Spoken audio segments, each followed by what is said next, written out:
Okay, so now back to the God wants us to be comfortable and respect is standing up. And then Daniela told me that in her school they used to have to do this too. She goes, "Oh, we used to do this," and I looked at her like, "What?" Because I forgot for a moment that she comes from East Germany. And anyhow, so she said, "Yeah, we had to stand up," and there was a student, one of her classmates. Each week it would change. Somebody else would do it. They had a very good system of creating like this fear of each other in the among the students, sort of like the secret police. You never know who's going to report you to someone, right? So, and let me explain the secret police as I understand it, just in case anybody hasn't heard of this.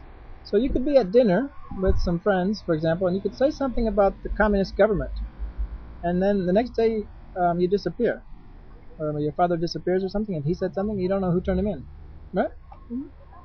Yes. So yeah. So if you think your country is fucked up, it is actually. Your country is fucked up, I'm sure. But yeah, Russia and all this Soviet Union stuff was pretty bad. And one day they'll be saying, America, can you believe in America they wouldn't let kids hug? Can you believe in America that you couldn't do this, you couldn't do that, and you couldn't hitchhike, and you can't have a fire in the campground without a permit, and you can't do this, but you can carry guns. Yeah. Okay, so anyhow.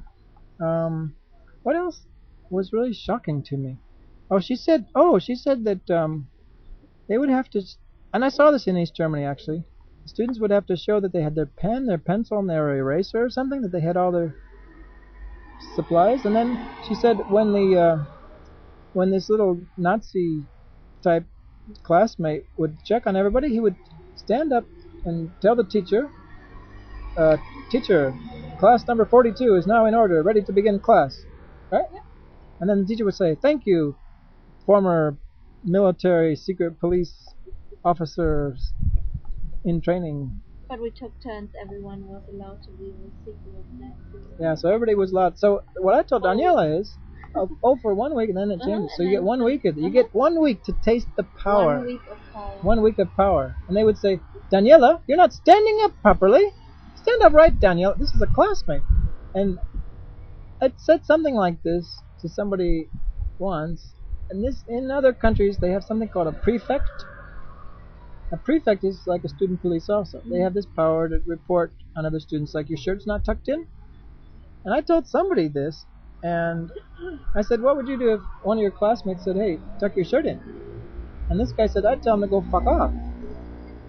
But see, in these certain societies, this was like Australia, England, East Germany, the United States hasn't figured this out yet. You know, you guys who want to control the kids in America, you can learn a lot of things from the former Soviet Union and from England. You've learned a lot from England, but you're not still totally controlling the younger generation. There's still some tricks you haven't found out about, like putting one of them in charge of the class for a week.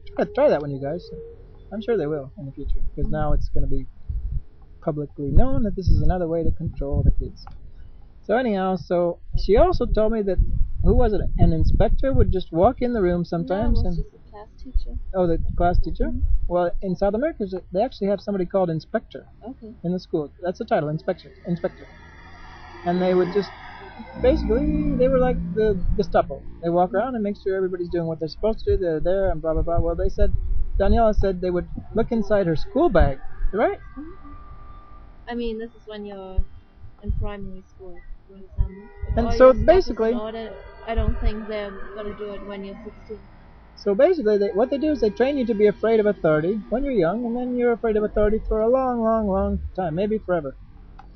It's very effective. Thank you, Daniela. Well, I'll say a little more.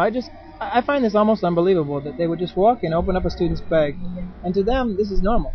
And what I told Daniela was, I see so many things that are totally normal in a society, but they're so fucked up. But they're normal. So just because they're normal, that's enough reason for a lot of people to keep doing them and maintain the status quo. But like Barack Obama, I'm impatient with the status quo. I don't like the status quo, and I'm helping Barack change it. So maybe he'll appoint me as his emotional intelligence education advisor the second time he's elected. Probably not this time. I'm a little too radical for him, I think.